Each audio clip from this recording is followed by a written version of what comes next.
Mari bersatu dalam doa Unity in Prayer setiap hari jam 8 malam. Persembahan persepuluhan dapat dikirimkan melalui Bank BCA atas nama Yeni Dianawati di 4660012 236. Persembahan diakonia dapat dikirimkan melalui Bank BCA atas nama Suryani di 48112420084. Bapak Ibu Saudara juga dapat menghubungi Office the Pastor bagi yang membutuhkan pelayanan doa atau lain sebagainya di 0878 8377 1100.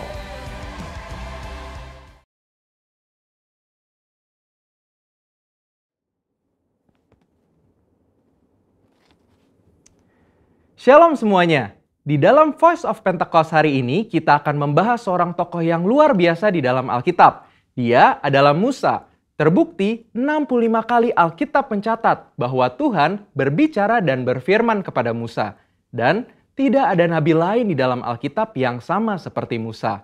Nah, bukankah sebagai seorang percaya kita rindu untuk terus intim dan dapat bercakap-cakap dengan Tuhan? Karena itu, mari kita sama-sama mempelajari beberapa kualitas dari seorang nabi yang sangat menginspirasi dari zaman ke zaman secara singkat. Yang pertama, Musa memilih hidup dalam kebenaran. Dalam Ibrani 11 ayat 24-26 dijelaskan, karena iman, maka Musa setelah dewasa menolak disebut anak putri Firaun. Karena ia lebih suka menderita sengsara dengan umat Allah daripada untuk sementara menikmati kesenangan dari dosa. Ia menganggap penghinaan karena Kristus sebagai kekayaan yang lebih besar daripada semua harta Mesir. Sebab pandangannya ia arahkan kepada upah. Yang kedua, Musa rela diproses Tuhan. Setelah Musa melarikan diri dari tanah Mesir, ia hidup dengan sangat berbeda di tanah Midian sebagai pendatang. Selain itu, Musa juga mengalami perjumpaan pribadi dengan Tuhan dan mengenal Allah secara pribadi. Pengalaman-pengalaman ini adalah proses yang Musa jalankan untuk mempersiapkan dirinya menjadi pemimpin atas umat pilihan Tuhan. Musa meresponi perintah Tuhan untuk membawa dan mengajar bangsa Israel hidup dalam destiny yang sudah Tuhan tetapkan, yaitu menjadi bangsa yang sulung, yang akan beribadah kepada Tuhan dan yang akan melahirkan juru selamat. Musa sadar bahwa kehidupan dan apapun yang ia miliki adalah untuk menghidupi panggilannya. Yang ketiga, Musa taat penuh kepada Tuhan. Ketaatan adalah suatu ciri khas kepemimpinan dan gaya hidup dari Musa. Saat ia menerima perintah atau firman dari Tuhan, ia akan sampaikan kepada banyak orang. Dan setelah itu, ia pastikan agar perintah itu dilakukan dengan baik. Dalam berbagai kesempatan, Musa hanya mau mengambil tindakan jika memang Tuhan perintahkan demikian. Ini adalah suatu sikap penundukan diri yang luar biasa kepada Tuhan. Musa selalu menempatkan Tuhan sebagai pemimpin utama atas bangsa Israel, dan ia sebagai hambanya. Yang keempat, Musa selalu ingin adanya penyertaan Tuhan.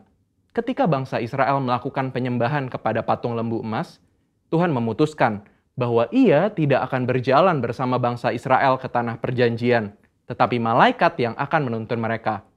Apa reaksi Musa? Dia menolak untuk dituntun oleh malaikat, tetapi hanya mau dituntun oleh Tuhan. Musa bahkan menolak untuk disuruh berangkat dari padang gurun Sinai ke tanah perjanjian jika bukan Tuhan sendiri yang memimpin dia dan bangsa Israel. Musa menunjukkan bahwa bagi dia, penyertaan Tuhan adalah segala-galanya. Yang kelima, Musa mengejar hadirat Tuhan sekalipun ada resiko. Musa pernah meminta untuk melihat Tuhan di dalam kemuliaannya. Pada zaman itu, permintaan ini sangat beresiko, karena siapapun yang melihat Tuhan beresiko mati, karena karya salib Kristus belum terjadi.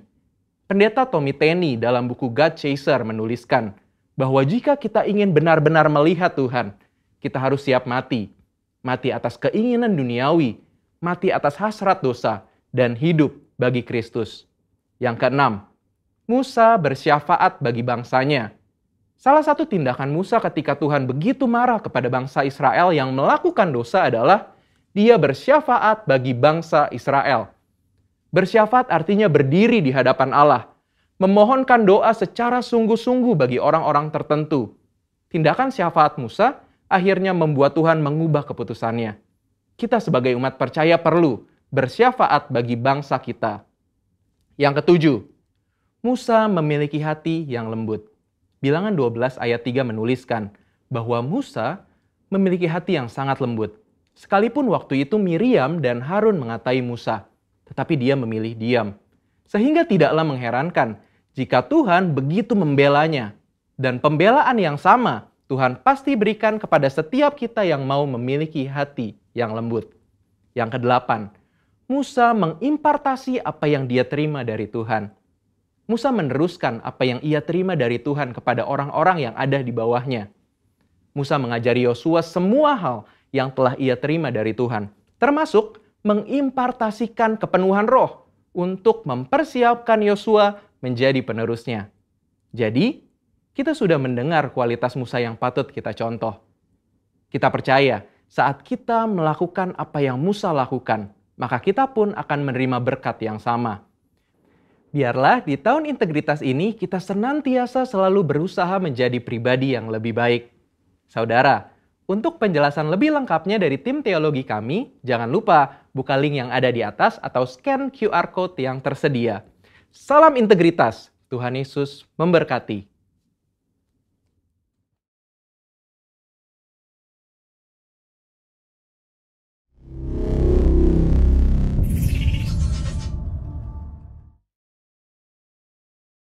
Shalom Bapak Ibu Saudara yang dikasih Tuhan.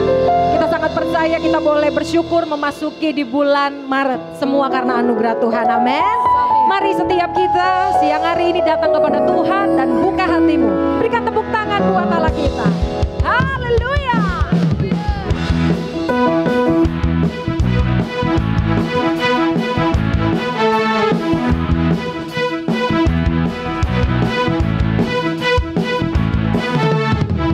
Terpujilah namamu Tuhan,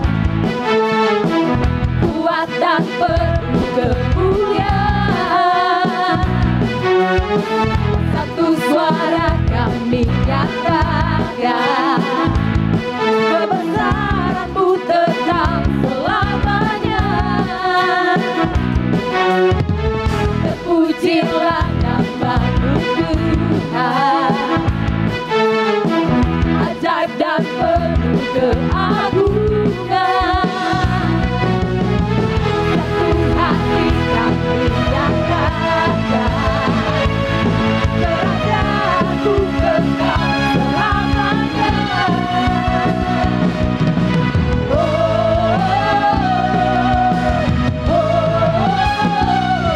Kaulah Raja atas dunia, yang menghancurkan kutub dan membebaskan jiwa kami bersorak.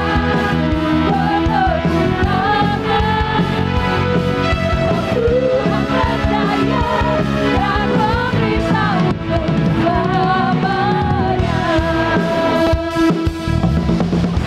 Pujilah namamu Tuhan, Engkau ajaib Tuhan, ajaib dan penuh keagungan.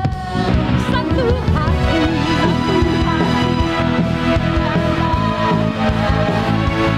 Kerajaan-Mu kekal selamanya. Katakan, Kaulah Raja atas dunia, yang menghancurkan kutub dan membebaskan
berkuasa, Allah yang berdaulat atas hidup kami. Allah yang melakukan segala perkara yang dahsyat dalam hidup kami. Terima kasih Tuhan. Kami bersyukur kami boleh menginjak di bulan Maret Tuhan. Betapa besar penyertaan-Mu dalam hidup kami. Betapa besar kebaikan-Mu. Terima kasih Tuhan. Terima kasih Tuhan. Terima kasih.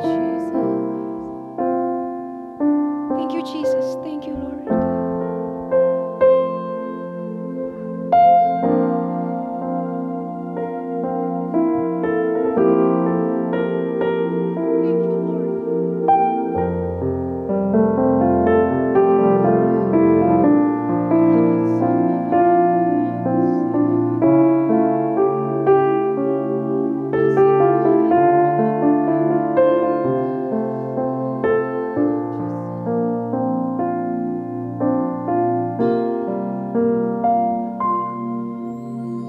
Tiada pernah ku ragukan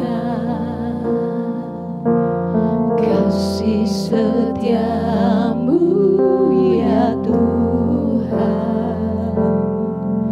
Setiap waktu dalam hidupku tak pernah kau tinggalkan. Meski langit tanpa surau, awan gelap pun menghadap,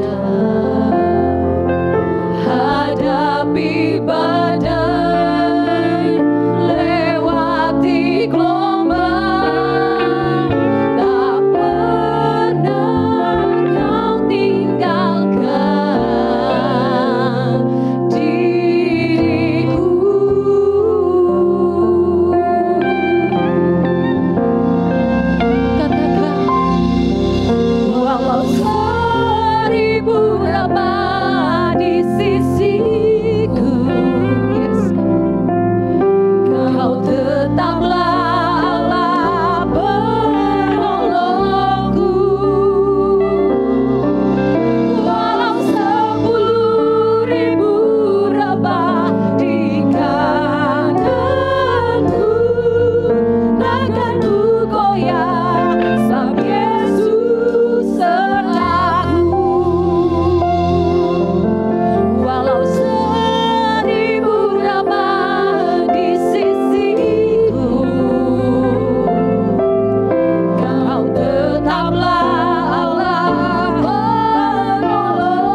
terjadi dalam hidup kami, satu hal yang kami percaya, Tuhan tidak pernah meninggalkan kami.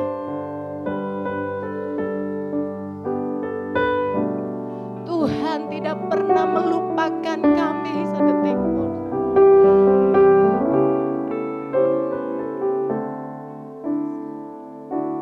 Kami tetap berpegang teguh Tuhan akan janji-Mu dalam hidup kami.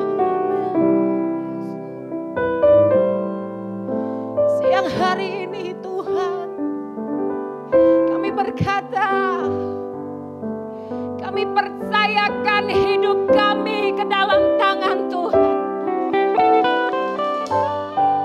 Engkau yang tahu Tuhan, Engkau yang tahu.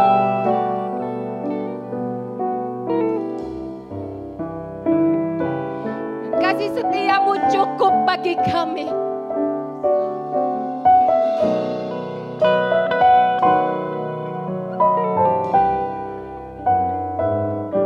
Makasih Tuhan, terima kasih.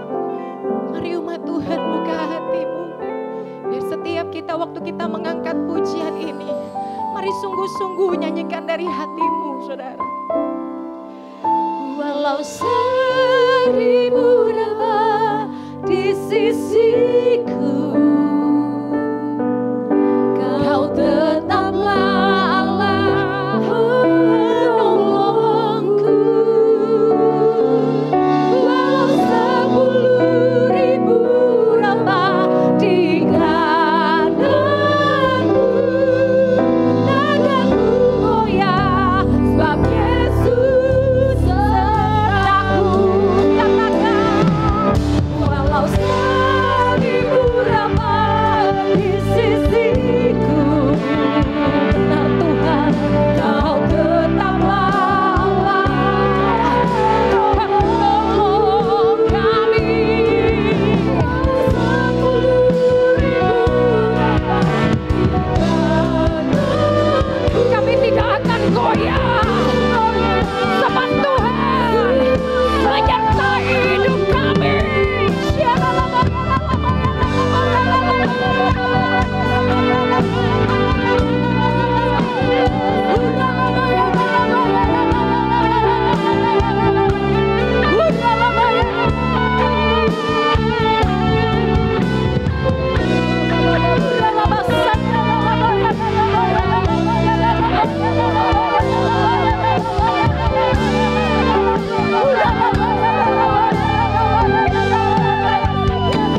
Ini kami Tuhan, ini kami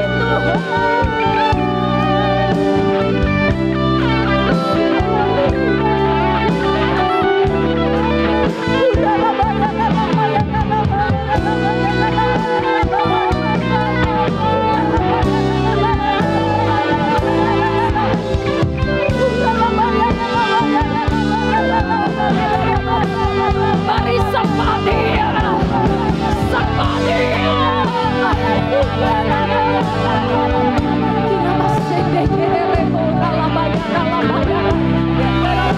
Mari angkat segala kekhawatiran kami Tuhan, angkat segala ketakutan kami.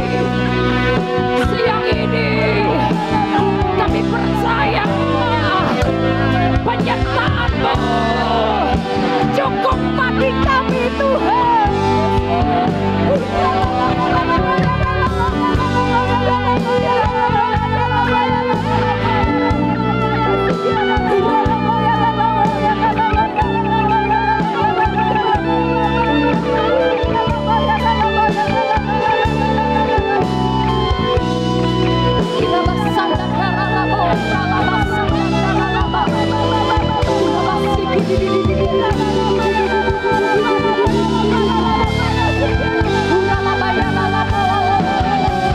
Walau 1000 rabah di sisiku, Kau tetaplah Allah penolongku. Walau 10.000 rabah di kananku,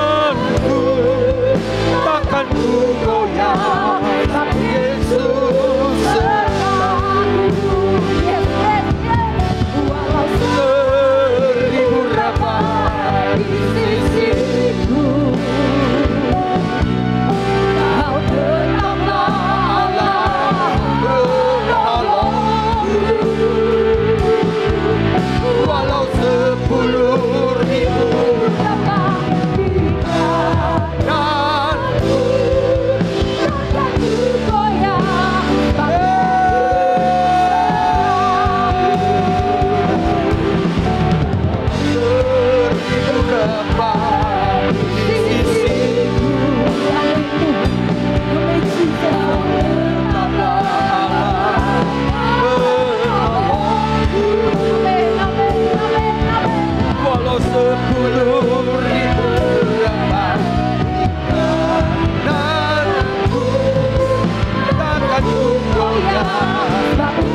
bangun dirimu, bangun rohmu. Kurialabarabaya sandaralabaya sande. Kiarabaya rabaya rabaya rabaya rabaya rabaya rabaya rabaya sando. Haleluya.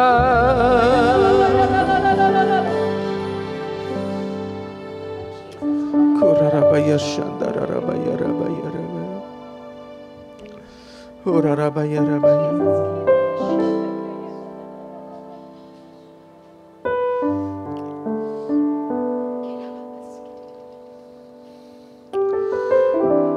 Sikiarabaya rabaya shanda.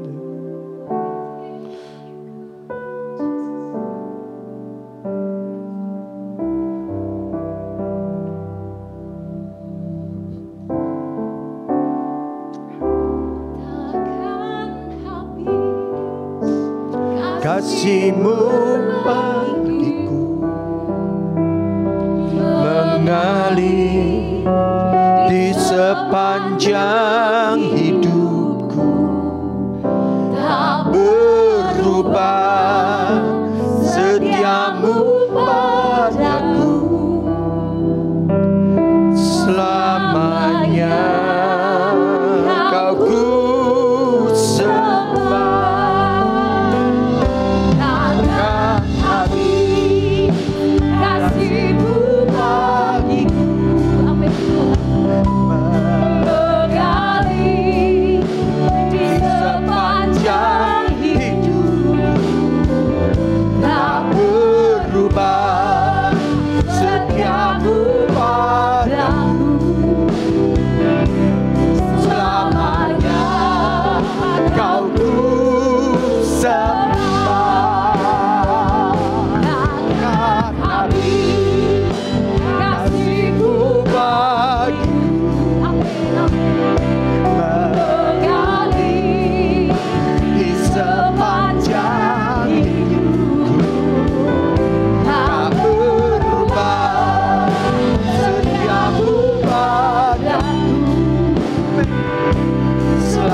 atas kasih setia-Mu Tuhan.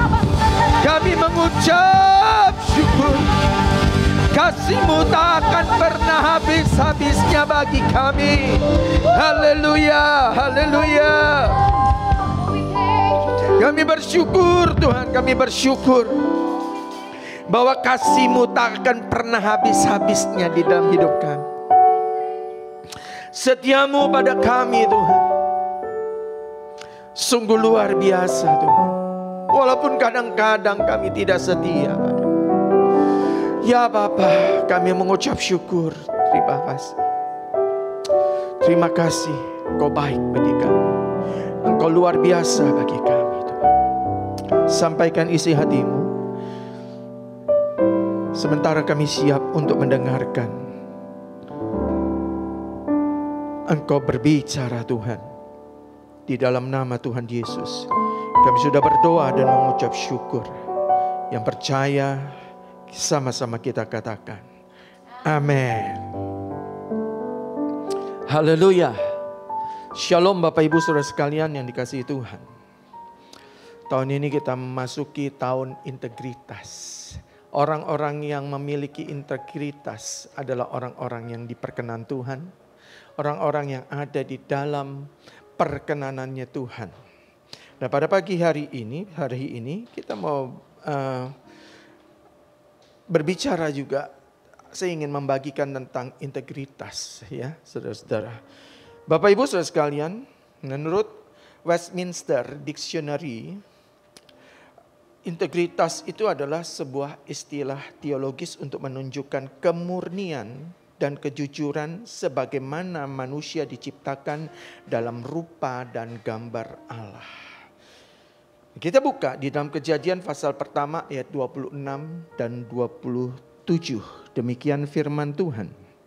Berfirmanlah Allah, baiklah kita menjadikan manusia menurut gambar dan rupa kita, supaya mereka berkuasa atas ikan-ikan di laut dan burung-burung di udara, dan atas ternak, dan atas seluruh bumi, dan atas segala binatang melata yang merayap di bumi. Maka Allah menciptakan manusia itu menurut gambarnya, menurut gambar Allah diciptakannya dia laki-laki dan perempuan, diciptakannya mereka. Nah Bapak Ibu saudara sekalian yang dikasihi Tuhan, yang namanya integritas kalau kita melihat dari tolak ukur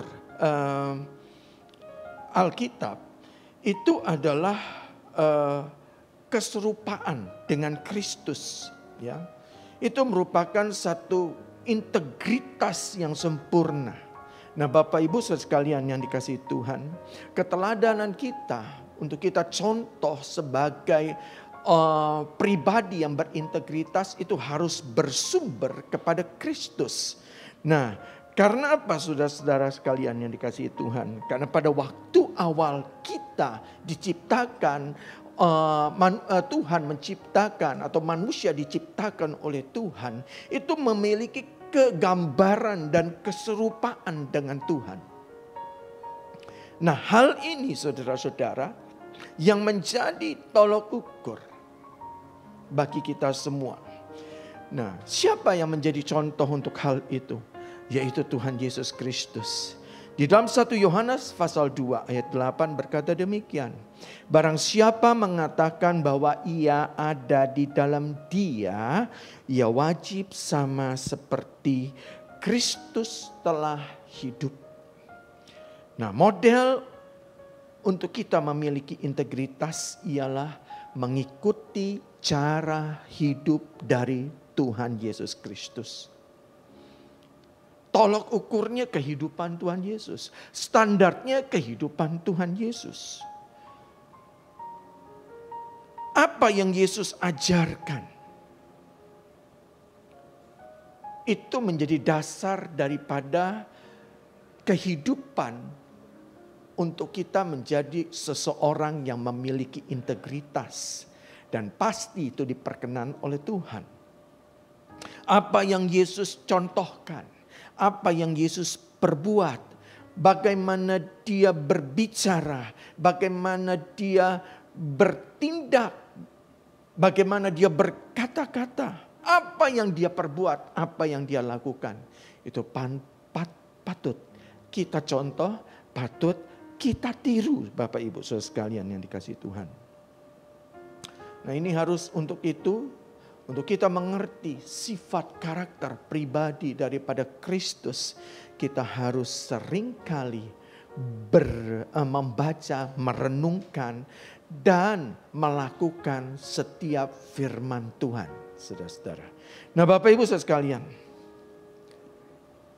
apa yang ada di dalam hati, pikiran, perkataan daripada Tuhan Yesus Kristus, semua itu selaras, sejalan, tidak ada yang menyimpang, tidak ada yang timpang, tidak ada yang berlawanan.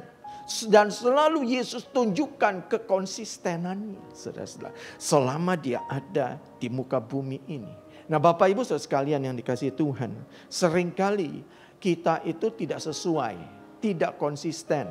Kita seringkali apa yang kita sampaikan, apa yang kita katakan tidak sama dengan perbuatan kita.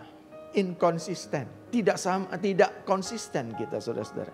Tidak selaras, tetapi ketika Yesus ada di dalam dunia ini, dia merupakan contoh dari pribadi yang memiliki integritas.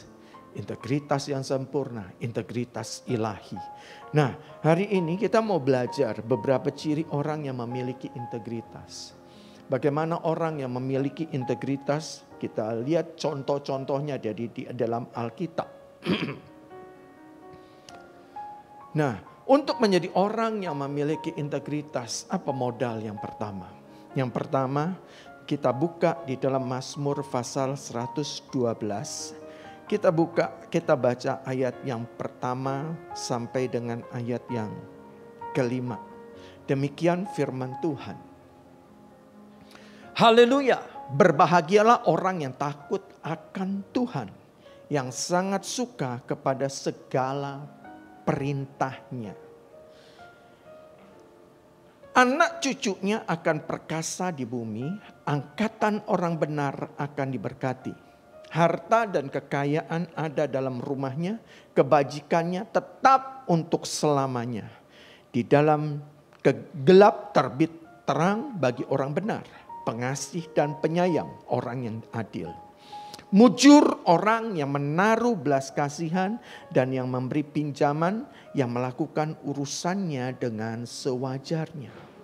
Bapak Ibu saudara sekalian yang dikasihi Tuhan, modal untuk menjadi orang yang berintegritas adalah hidup di dalam takut akan Tuhan dan yang sangat suka akan segala perintahnya. Firman Tuhan katakan, haleluya, berbahagialah orang yang takut akan Tuhan, yang sangat suka kepada segala perintahnya. Orang yang berintegritas, yang pertama, dia hidup di dalam takut akan Tuhan dan sangat menyukai akan kebenaran. Hidup di dalam kebenaran. Maka dikatakan apa? Dia akan menjadi orang yang berbahagia. Apa yang dimaksud dengan takut akan Tuhan dan suka segala perintahnya? Takut bukan gemetar. Takut bukan karena Tuhan itu menakutkan. Tetapi saudara-saudara yang dikasihi Tuhan, takut akan Tuhan itu berarti dia menghormati Tuhan. Dia meninggikan Tuhan. Takut akan Tuhan dan suka akan perintahnya. Itu berbicara tentang orang yang mengasihi akan Tuhan. Yang memiliki satu hubungan yang baik dengan Tuhan. Yang memiliki hidup dalam bergaul dengan Tuhan. Dan yang senantiasa merenungkan di kebenarannya. Bukan hanya soal merenungkan. Tetapi dia belajar untuk hidup di dalam firman Tuhan atau di dalam kebenaran firman Tuhan. Dan itu diaplikasikan di dalam kehidupannya melalui apa? Melalui kehidupannya. Melalui perkataannya. Diaplikasikan melalui tindakan-tindakannya. Yang harus sesuai dengan apa yang dia baca dan dia renungkan. Bapak Ibu saudara sekalian yang dikasihi Tuhan.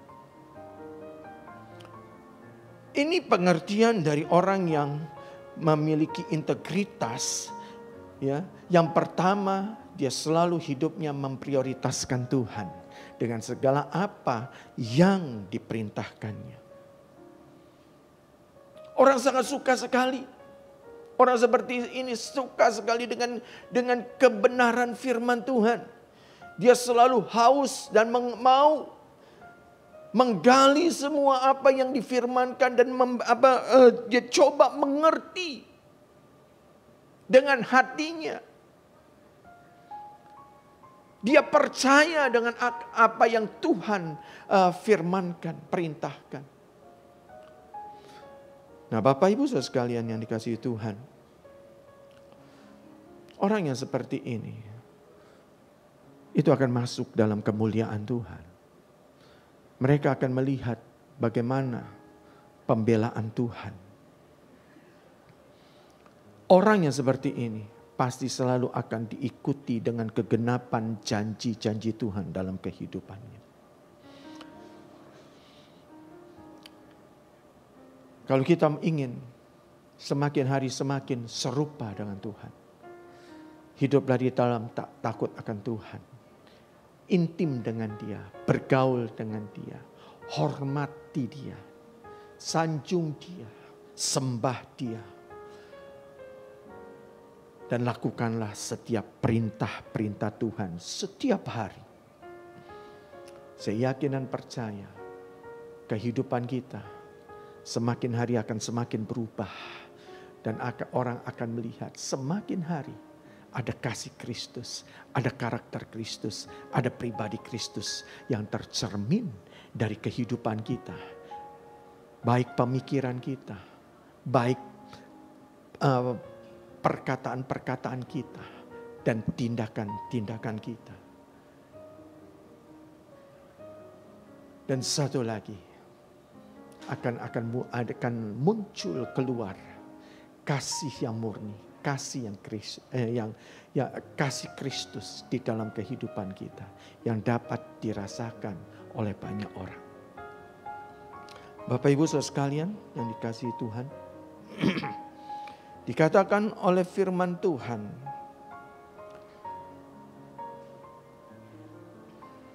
di dalam gelap terbitlah terang bagi orang benar, pengasih dan penyayang, orang yang adil. Bapak Ibu Saudara sekalian yang dikasihi Tuhan,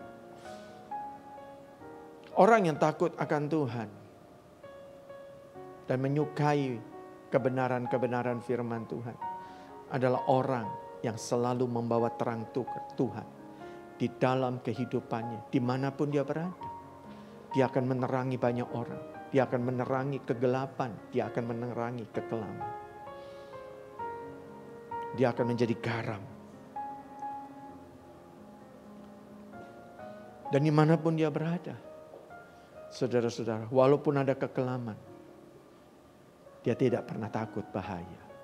Karena dia tahu hidupnya bukan bersandar kepada kekuatannya sendiri, tetapi hidupnya sepenuhnya bersandar dan bergantung kepada Tuhan Allahnya, kepada Yesus Kristus Tuhan. Nah, apalagi saudara-saudara, orang yang berintegritas, yaitu orang yang takut akan Tuhan dan kegemarannya adalah Taurat atau perintah-perintah Tuhan. Yang kebenaran, yang hidupnya selalu ada di dalam kebenaran. Orang ini akan menjadi teladan bagi anak cucunya. Selalu menjadi berkat. Makanya firman Tuhan mengatakan anak cucunya akan perkasa di bumi. Angkatan orang benar akan diberkati. Ada berkat yang kita wariskan kepada anak cucu kita. Bukan hanya harta benda, tetapi nilai-nilai kerajaan sorga yang mereka bisa lihat dari kehidupan orang tua atau opa omanya.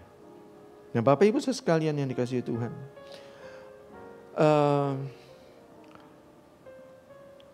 apa ciri-ciri lagi orang yang memiliki integritas?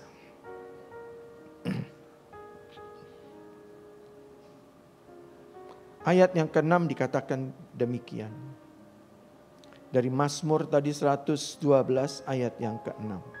Sebab ia tidak akan goyah untuk selama-lamanya. Orang benar itu akan diingat selama-lamanya. Ia tidak takut kepada kabar celaka. Hatinya tetap penuh kepercayaan kepada Tuhan. Hatinya teguh, tidak takut.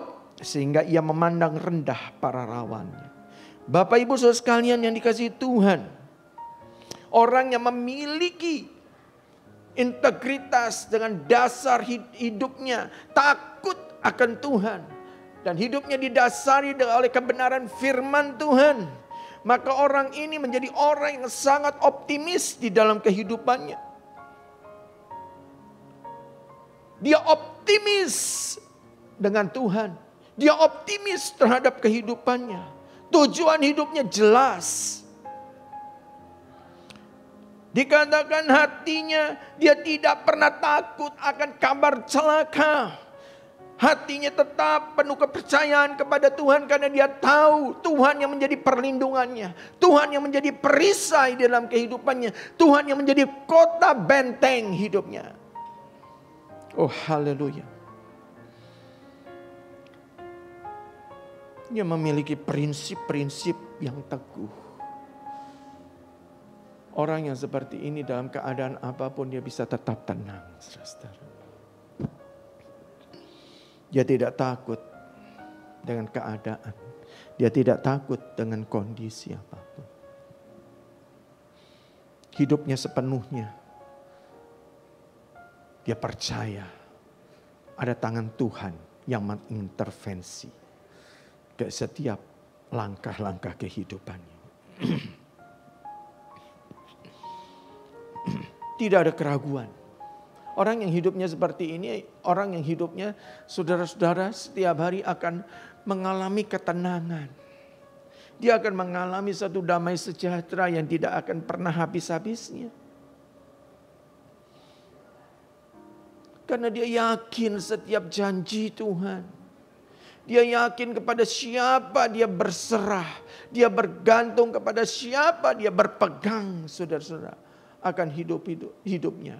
Dia yakin siapa yang mengendalikan hidupnya.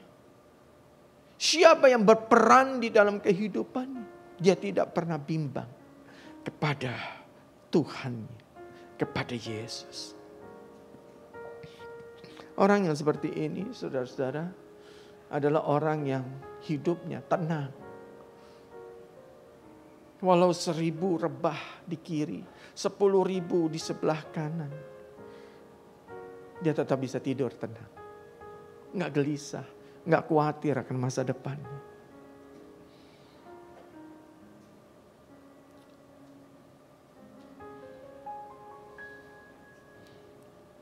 Orang yang seperti ini, saudara-saudara, hidupnya pasti berkemenangan. Dan selalu menjadi berkat. Haleluya. Saya rindu. Semakin hari saya semakin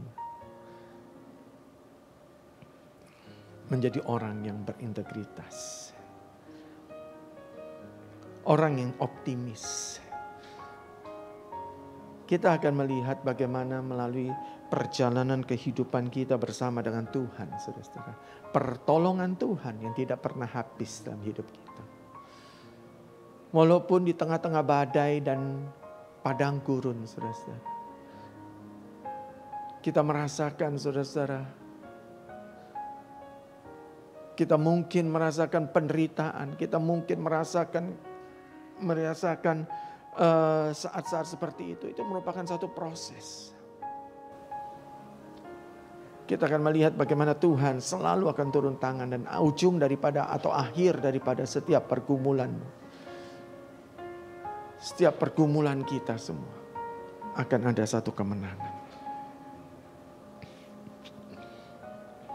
Bapak Ibu Saudara sekalian yang dikasihi Tuhan, hidup di dalam Tuhan itu merupakan pengalaman. Hidup di dalam Tuhan pasti ada satu kesaksian-kesaksian. Ada mujizat-mujizat yang terjadi dalam kehidupan kita. Dan apalagi saudara-saudara, Kita melihat satu contoh orang yang memiliki integritas, saudara-saudara. Kita buka di dalam Kejadian pasal 39 ayat 12.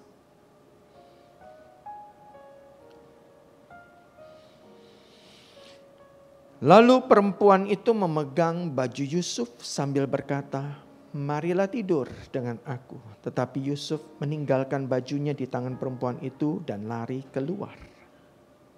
Satu lagi saudara, kita lihat contoh orang yang memiliki integritas dari pribadi Yusuf, saudara-saudara. Yusuf ini seorang muda, saudara-saudara, ya, yang hidupnya mengalami satu proses demi proses yang cukup panjang. Tapi satu hal kehidupan Yusuf yang kita harus perhatikan dan kita pelajari. Yusuf itu selalu hidup benar. Dalam keadaan apapun, saudara-saudara, dia tidak pernah kompromi dengan dosa. Hidupnya takut akan Tuhan. Ada godaan. Mungkin bagi banyak orang ini satu kenikmatan. Tetapi itu tidak berkenan dan di hadapan Tuhan itu merupakan sesuatu yang jahat. Pada waktu itu Yusuf memiliki banyak kesempatan. Tetapi dia tidak bergeming, saudara-saudara. Dia tidak bergeming terhadap godaan. Integritas Yusuf sudah teruji ketika dia digoda oleh tante Potifar. Dia tidak kompromi dengan tawaran istri majikannya. Kita melihat, saudara-saudara, perbuatan, perkataan, dan pikiran Yusuf itu selaras dengan kebenaran firman Tuhan.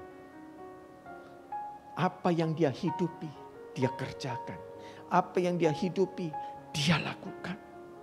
Kita lihat saudara-saudara, ayat yang menyatakan bahwa apa yang Yusuf pikirkan, perkatakan, dan lakukan dalam tindakannya itu selaras. Kejadian pasal 39 ayat 8 sampai dengan 10.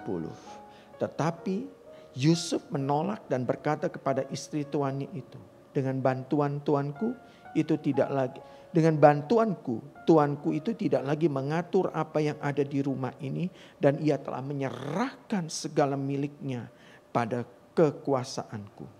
Bahkan di rumah ini ia tidak lebih besar kuasanya daripadaku, dan tiada yang tidak diserahkannya kepadaku selain daripada engkau, sebab engkau istrinya. Bagaimanakah mungkin aku melakukan kejahatan yang besar ini dan berbuat dosa terhadap Allah? Bapak Ibu Saudara sekalian yang dikasihi Tuhan, Yusuf ini orang yang berkomitmen tinggi. Terhadap siapa, saudara-saudara? Terhadap Tuhannya.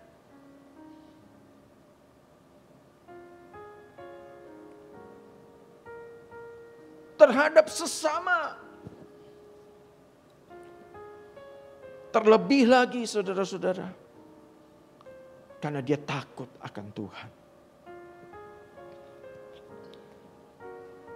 Walaupun di dalam ayat 10, walaupun dari hari ke hari perempuan itu membujuk Yusuf, Yusuf tidak mendengarkan bujukannya itu untuk tidur di sisinya dan bersetubuh dengan dia. Orang yang memiliki integritas, dia tidak akan pernah mengecewakan Tuhannya.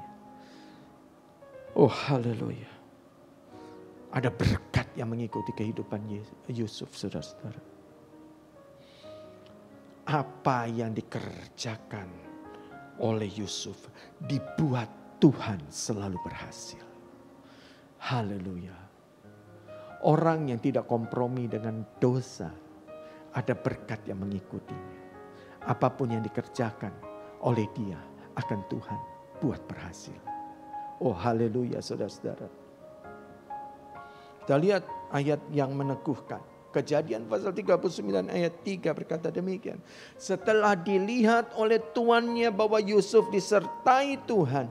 Dan bahwa Tuhan membuat berhasil segala sesuatu yang dikerjakannya. Hidup Yusuf ini oleh karena dia tidak kompromi dengan dosa. Sekalipun dia difitnah harus masuk penjara. Oh hidup Yusuf dia dimasukkan dalam sumur, direndahkan, dijual sebagai budak. Tetapi satu hal, hidup Yusuf tidak pernah kompromi dengan dosa. Dia tidak pernah tidak mau mengecewakan Tuhannya. Dia dijual jadi budak, akhirnya ditinggikan oleh Tuhan. Menjadi kuasa atas seluruh rumah dan seluruh milik daripada Potifar.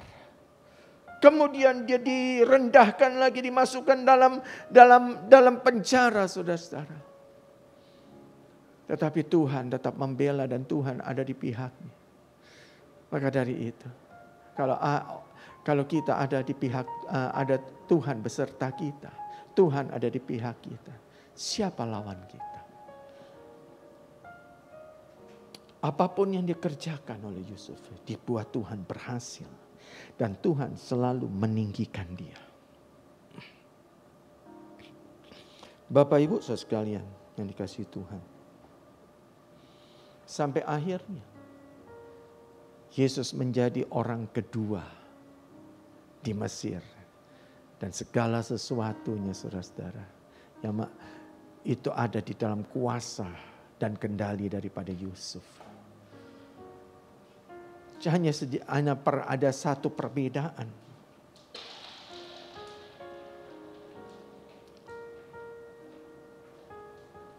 Antara Firaun dengan Yusuf. Hanya bedanya tahtanya Firaun saudara-saudara. Oh haleluya. Bapak Ibu sekalian yang dikasihi Tuhan. Kita belajar saudara dari Yusuf ini. Tentang satu komitmen dengan Tuhan. Dan dengan sesama. Apa yang dimaksud dengan komitmen? Komitmen itu adalah keputusan dan ikrar kita terhadap diri kita sendiri. Atau terhadap sekelompok orang. Yang ditunjukkan melalui apa? Tindakan atau perbuatan kita. Yang sesuai dengan apa yang kita katakan. Mulut perkataan dengan tindakan sesuai. Perkataan, perbuatan dengan pikiran kita dan hati kita sesuai saudara-saudara. Mungkin saudara-saudara, orang yang memiliki komitmen kadang-kadang harus mengalami kerugian. Tetapi itu adalah harga yang harus dibayar. Untuk apa? Untuk mempertahankan komitmennya. Untuk mempertahankan janjinya, saudara-saudara. Baik terhadap diri sendiri, tapi yang terutama kepada Tuhan. Kepada diri sendiri maupun kepada orang lain. Kita lihat satu contoh saudara-saudara. Orang yang berkomitmen dengan Tuhan dengan sungguh-sungguh. Siapa itu? Kita lihat Sadrah, Mesah, dan Abednego. Atau Daniel. Daniel, Sadrah, Mesah, dan Abednego. Satu ketika Sadrah, Mesah, dan Abednego ini diperhadapkan dengan masalah. Karena Nebukadnezar pada waktu itu membuat patung untuk disembah. Pada waktu itu saudara-saudara, pada waktu ada pertemuan yang besar. Seluruh rakyat Babel dan seluruh jajahan berkumpul. Pada waktu itu ketika ada satu trompet yang dibunyikan. Peresmian patung Nebukadnezar. Semua orang itu harus sujud menyembah kepada patung ini. Tetapi 3 hamba Tuhan ini, orang yang percaya kepada Tuhan, orang Israel, dia tetap berkomitmen. Dia tidak akan melukai dan tidak akan mengecewakan Tuhan. Dia 3 orang, hanya 3 inilah, orang inilah yang tidak pernah, yang tidak turut menyembah patung yang didirikan oleh Nebukadnezar. Apa yang terjadi, saudara-saudara? Dia katakan, saudara-saudara, lalu di dalam Daniel pasal 3 ayat 16 sampai 18. Demikian firman Tuhan. Lalu Sadra, Mesa dan Abednego menjawab Raja Nebukadnezar, tidak ada gunanya kami memberi jawab kepada Tuanku dalam hal ini. Jika Allah kami yang kami puja sanggup melepaskan kami, maka ia akan melepaskan kami dari perapian yang menyala-nyala itu. Dan dari dalam tanganmu ya Raja. Tetapi seandainya tidak, hendaklah Tuhan mengetahui, ya Raja, bahwa kami tidak akan memuja dewa Tuanku dan tidak akan menyembah patung emas yang Tuanku dirikan. Orang yang berkomitmen satu saat itu akan diperhadapkan dengan satu situasi yang bertentangan, saudara-saudara, dengan komitmennya. Tapi satu hal kita lihat, Sadra, Mesa dan Abednego tetap pada komitmennya. Sekalipun saudara-saudara, nyawa bayarannya. Karena mereka dimasukkan ke dalam dapur api yang menyala-nyala. Dan pada waktu mereka mengatakan itu, bahwa tidak akan pernah menyembah patung yang Baginda Raja dirikan. Wah, meluap hati Nebukadnezar dengan kemarahan. Dipanaskan lagi api dapur itu dengan 7 kali panas dari biasanya, saudara-saudara. Wow. Tapi apa yang terjadi, saudara-saudara? Tuhan tidak pernah mempermalukan orang yang memiliki integritas, orang yang memiliki komitmen.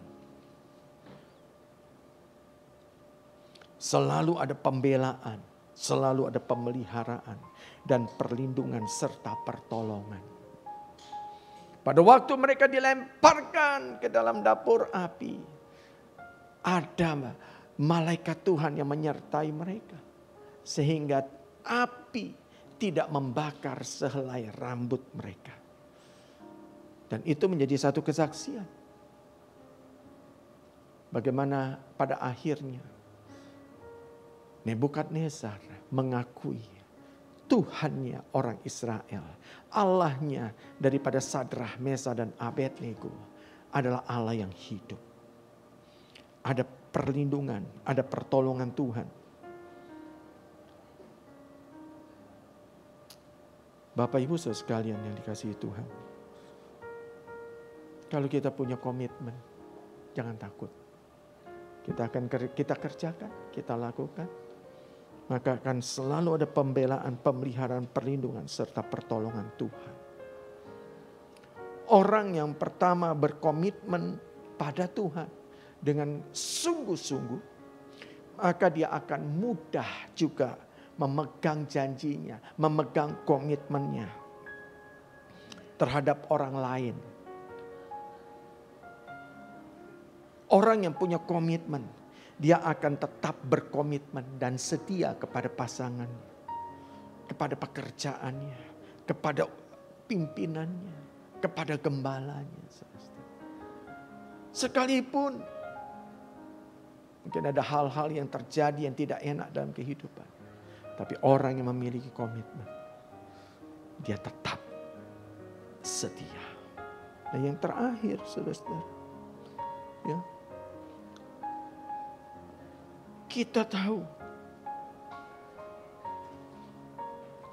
kita harus banyak belajar.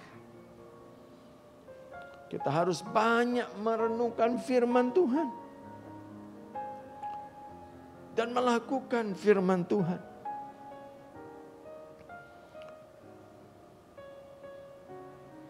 Saudara-saudara, orang yang memiliki integritas itu pasti dikenan Tuhan. Hidupnya akan menjadi terang. Dan Tuhan sungguh nyata di dalam kehidupan orang ini. Orang yang memiliki integritas, dia pasti ditinggikan Tuhan. Dia pasti masuk di dalam kemuliaan Tuhan. Saya yakin dan percaya saudara-saudara. Ketika kita mulai belajar memperhatikan dari orang-orang yang ada di Alkitab sebagai satu contoh orang-orang hamba-hamba Tuhan yang memiliki integritas, maka kehidupan kita akan berubah. Maka kehidupan kita akan semakin hari semakin menyerupai Kristus. Kita bisa saudara-saudara menjadi orang-orang yang senantiasa menjadi berkat bagi banyak orang. Amin. Mari pada hari ini kita akan masuk di dalam perjamuan kudus. Saudara-saudara boleh persiapkan diri saudara-saudara. Saudara-saudara persiapkan perjamuan kudus Bapak Ibu. Apa yang ada di rumah? Apakah sirup dan biskuit?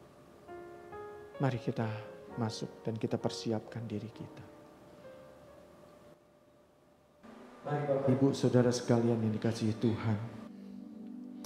Kita mau menghadap Tuhan.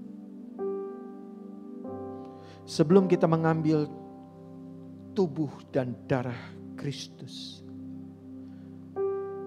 yang dilambangkan dengan roti dan anggur. Mari kita bereskan hidup kita di hadapan Tuhan terlebih dahulu. Mungkin ada sesuatu hambatan, mungkin ada dosa yang kita lakukan. Ada kepahitan yang mungkin sempat timbul dalam hati kita. Mari kita bereskan dulu di hadapan Tuhan. Akui itu. Minta ampun sama Tuhan. Biar darah Kristus menyucikan kita dan mentahirkan kita semua. Bapa, ampuni dosa dan kesalahan kami semua. Yang kami perbuat sengaja maupun tidak sengaja. Baik perbuatan dosa dari pikiran, dari hati kami, dari tindakan kami, dari perkataan kami, kuduskan kami semua Tuhan. Dan juga setiap dosa-dosa yang kami tidak sadari, yang kami lakukan, yang telah mendukakan hati-Mu Roh Kudus. Kuduskan kami semua di dalam kuasa darah. Supaya setiap perjamuan kudus yang kami terima, yang kami ambil, itu boleh menjadi berkat bagi kami. Terima kasih Bapa. Terima kasih untuk kematian-Mu. Untuk penebusan-Mu. Kami ada sebagaimana kami ada pada saat ini oleh karena kasih-Mu dan anugerah-Mu yang begitu luar biasa. Engkau telah mati memberikan nyawa-Mu yang terbaik yang Kau miliki untuk menebus dosa-dosa kami. Sehingga kami tidak perlu lagi saudara-saudara dan saya tidak perlu lagi untuk membawa korban persembahan seperti orang-orang Israel pada waktu itu. Karena Kristus Yesus yang sudah menjadi korban persembahan bagi kita. Dia telah menguduskan kita, menyucikan kita dari setiap dosa dan kesalahan. Dan terima kasih Tuhan untuk kebangkitan-Mu dan memberikan kepada kami kuasa supaya kami menjadi anak-anak-Mu Tuhan.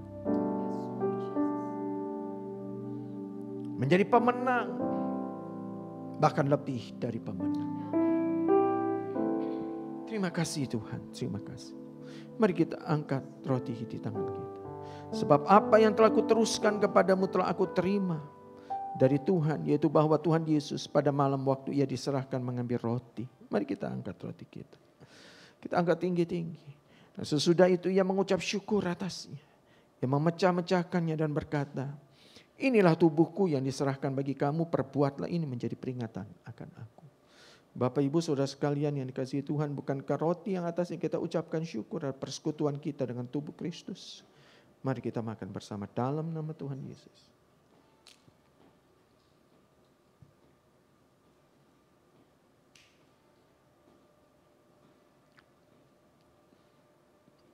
Pengampunan terjadi, kesembuhan terjadi, berkat-berkat Tuhan dilimpahkan. Mari kita angkat cawan kita. Demikian juga ia mengambil cawan sesudah makan lalu berkata, cawan ini adalah perjanjian baru yang dimeteraikan oleh darahku. Perbuatlah ini setiap kali kamu meminumnya menjadi peringatan akan aku. Bapak, Ibu, saudara-saudariku yang dikasihi Tuhan. Bukankah cawan yang atasnya kita ucapkan syukur ada persekutuan kita dengan darah Kristus? Mari kita minum bersama dalam nama Tuhan Yesus.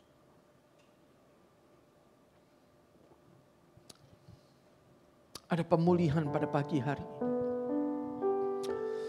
Ada pemulihan. Ada kesembuhan. Ada restorasi dalam kehidupan kita.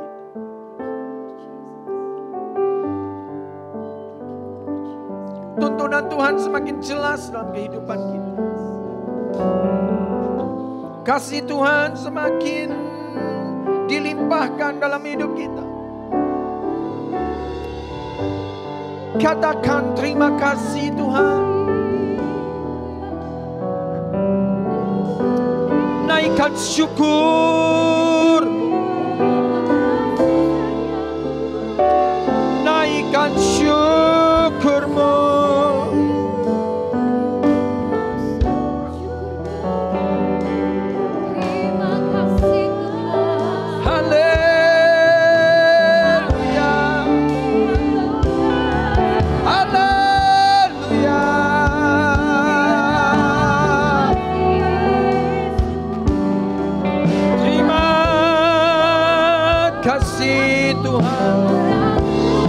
Terima kasih untuk pengorbananmu.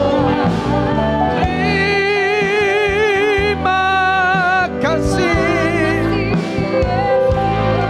Terima kasih Tuhan Yesus.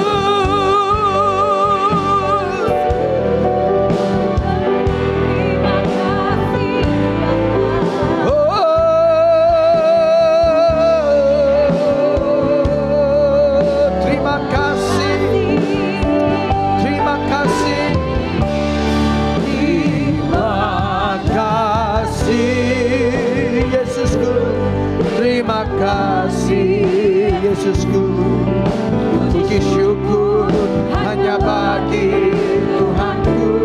Terima kasih Yesusku, terima kasih Yesusku, puji syukur hanya bagi Tuhan. Terima kasih.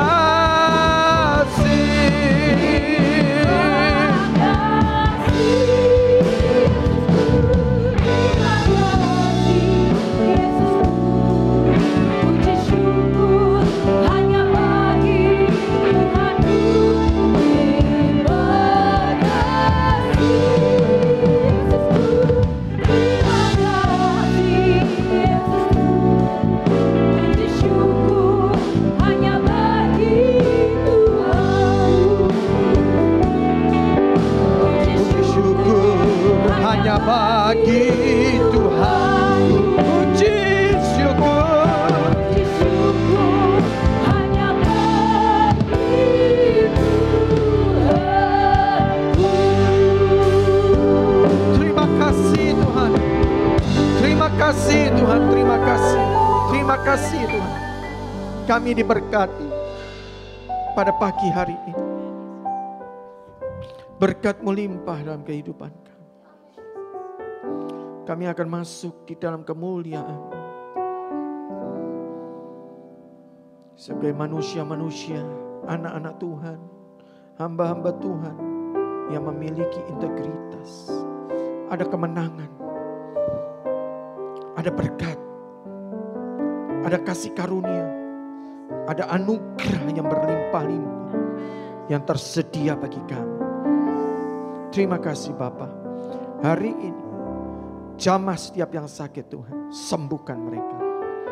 Jamah dan berikan kelegaan kepada orang-orang yang memiliki beban-beban yang berat. Buka pintu Tuhan bagi orang-orang yang membutuhkan pertolongan-Mu. Berkati pekerjaan, usaha, rumah tangga, semua jemaat-Mu dan umat. Kami tahu Tuhan, pandemi belum berlalu. Tapi siapakah yang dapat merobohkan kami, mematahkan kami jika Tuhan ada di pihak kami. Tuhan akan selalu menyertai dan melindungi kami. Pembelaan-Mu sungguh sempurna dalam kehidupan kami. Terima kasih Bapa. Mari kita angkat kedua tangan kita. Terimalah berkat damai sejahtera, sukacita, kasih karunia dan anugerah yang berlimpah-limpah dari tata Allah Bapa. Dan Tuhan kita Yesus Kristus melalui Roh Kudus yang menyertai, melindungi, membela, menolong, menguatkan, menuntun dan memimpin. Makanya membuat kita selalu menjadi umat pemenang. Umat yang berintegritas. Dan firman Tuhan, janji-janji Tuhan selalu digenapi dalam kehidupan kita. Mulai dari hari ini sampai Maranatha Tuhan Yesus datang kedua kali menjemput kita di awan-awan permai. Bahkan sampai selama-lamanya kita hidup dalam kerajaan yang kekal. Yang percaya dan diberkati, sama-sama katakan amin. Tuhan memberkati kita semua. Selamat hari Minggu. Haleluya.